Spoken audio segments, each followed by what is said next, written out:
Now we need to address the real estate market of today and how it may affect you when you are ready to buy your first home, when you are ready to make that purchase to put your future family on the path to narrowing the racial wealth gap and start accumulating personal home equity. There are two discussions produced for your edification. The first is about Wall Street large investor firms with all cash offers buying up certain houses in certain areas, edging out the middle class buyers at or above market. The second discussion is on so-called market crashes, defined as sellers making several price reductions to sell their houses. At the conclusion of these discussions, I will put things in perspective so you can be prepared when you are ready to make that first purchase, either a few years down the road or for those who have already graduated. You will be able to act appropriately when the time is right for you. What should you do in a market like this? Present an offer directly to the seller with your broker? Have your loan approval ready with the lender prompted to act fast with an extra incentive broker fee to close the deal? Make a personal connection with the seller? I will talk about these options after you have listened to the audios. I'm Larry Jackson, the executive producer of Shades Connected Interactive, advising you to complete and submit your SOI to avoid benefits diminishment in future offering periods. It's so easy. It only takes about 15 minutes. You will be notified of your acceptance into the program via our Facebook post acceptance list. The cast and crew wish you a wonderful day and encourage you to submit your SOI before program benefits start to diminish in future offerings.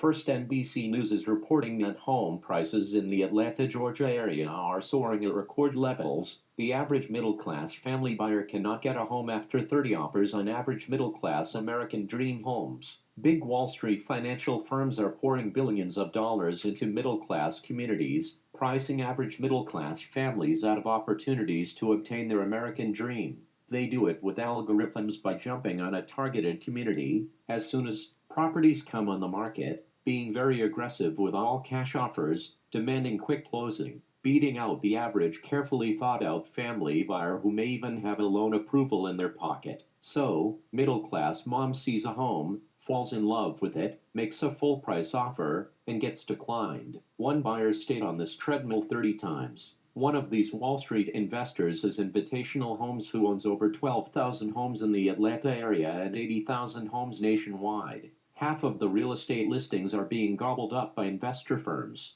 Three other large firms own over 100,000 homes combined. One of them just announced a $5 billion fund to buy more middle-class homes, competing with large investor firms with deep pockets who can make demands to price out or strategically lock out average middle-class families of acquiring their American dream is difficult, but not undoable. These firms are effectively mining communities, buying up and renting out homes, at what they say are very flexible terms, is depriving American families of their American dream. Then they send the profits back to people who are already rich. No wonder people are angry, fighting in the streets, yelling at school board meetings, acting like Karens in grocery stores, and going on racist rants in restaurants, while acting out as if they were cops. It's just another way the wealthy are exploiting the middle class. In a moment I will share with you a method I have used to circumvent these evil tactics. The second popular consideration in the real estate market today is the ups and downs in asking prices. This is usually tied to the economy and where the jobs are being offered.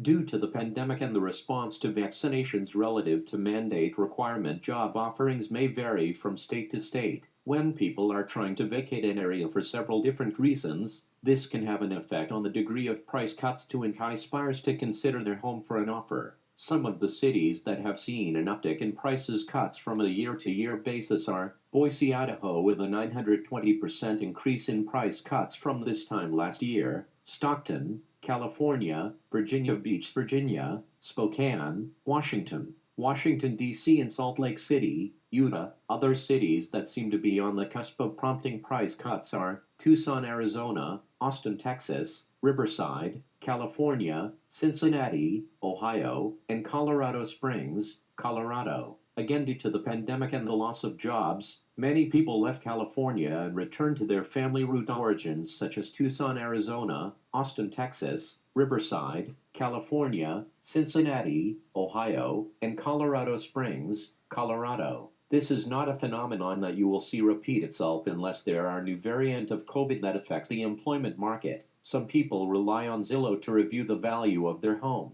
One thing you should remember, your home is only worth what a willing buyer and a willing seller that you are willing to sell it for at the time the two parties come to a meeting of the minds. So don't pay attention to perceived values unless you are ready, willing, and able to complete a transaction. Remember, part of pricing is based on supply and demand. Some of what you may see driving down prices is small investors with rental properties where job offering declines, resulting in a soft market for landlords. Seeing 20, 30, and 40% perceived values can be the cause of price cuts. So beware of wolves in sheep's clothing trying to hype you up so they can make money off your emotions. Perspective: these are things you should keep in mind relative to today's market and any other real estate market that may be similar to the market you may be seeing at this time. First, watching your perceived home value on a day-to-day basis or week-to-week basis, or even a month-to-month basis is a fool's errand, unless you are planning a not-too-distant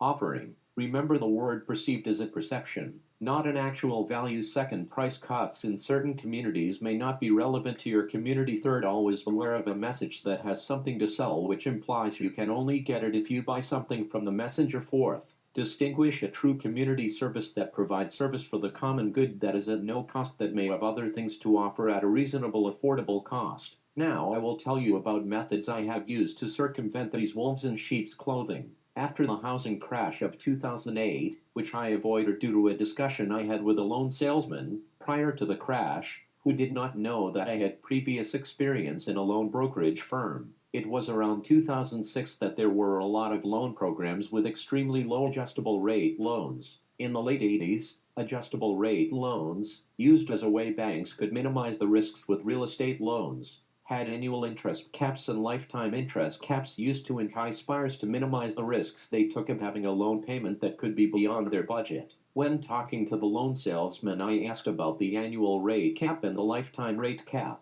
Also, I asked what index this loan was tied to. He interjected with an enticement of the borrower only had to say what his income was. In my day, you had to prove your income with tax returns and verifications of employment. He seemed to act as if he did not know what I was talking about. Indeed, he really did not know what I was talking about. We agreed that he would go talk to his supervisor and get back to me with the answers to my questions. When he called back, he said, "I have great news. There is no cap." Clearly, he did not know what the hell he was talking about. No caps means that the payment could increase without limits. In fact, that is exactly what happened. So a borrower with a $3,000 per month income would start up with an acceptable $1,000 per month payment. Then, in a few months, the payment would jump to $3,000 per month. No wonder there were a lot of people in foreclosure. He was probably some inexperienced guy some loan broker hired off the street because they had all this bad loan money to sell. Later in 2010, I negotiated a lease option on a home where the owner was caught in the burst of the housing bubble. The deal was based on a purchase price relative to future comparative sales in the area. I will discuss the results of that deal and how I avoided the trappings in a subsequent discussion. What should you do in a market like this? Present an offer directly to the seller with your broker? Yes, this can help to humanize the deal. You may also find out what aspects of the proposed deal the Wall Street firm is leaving out that would make the deal more attractive if you bought the home. Don't take the realtor's word that it is not a good idea that the buyer meet the seller. Oftentimes, personal connections can override computer algorithms. Have your loan approval ready with the lender prompted to act fast with an extra incentive broker fee to close the deal? Yes, this is a good idea to have your ducks in a row. Also, alert your escrow agent and appraiser to work expeditiously. Remember, everyone connected with your deal is working on a commission. It is in their interest that you get a home. Make a personal connection with the seller? Yes. When the seller is an older couple, sometimes they like to help out a young family who are up and coming. Including in the offer extra commission gets the realtor to push for your deal. Regarding price cuts and how they may affect your decision to buy or sell, remember, your home is only worth what a willing buyer and a willing seller that you are willing to sell it for at the time the two parties come to a meeting of the minds. When asking a realtor a question and they respond with, "As far as I know," beware, that is an escape clause designed for the realtor to have wiggle room if the answer they give is later proven to be wrong. If the answer to the question is really important to you, for example, what school district is the property in, ask a realtor to get you the points of authority to go along with their answer. Also, remember the realtor, while earning a commission on the sale, no matter how friendly the realtor is to you, his primary client is the seller, unless there is a signed contract between you and the realtor where the realtor is a buyer's agent. Then the realtor has a fiduciary duty to protect your interest. If the realtor takes you to the property in his car, remember to tour the property neighborhood by a different route to see if there are any adverse properties that may bring down the value of the subject property. In addition, it is advisable to tour the property on a Friday night to see what kind of party-related noise may affect your quiet enjoyment factor. Do your due diligence on the property by obtaining from the title company a preliminary report. The title company usually provides this for free. Lastly, avoid any untoward schemes the seller or realtor may cook up to save money, like cheating the cable company.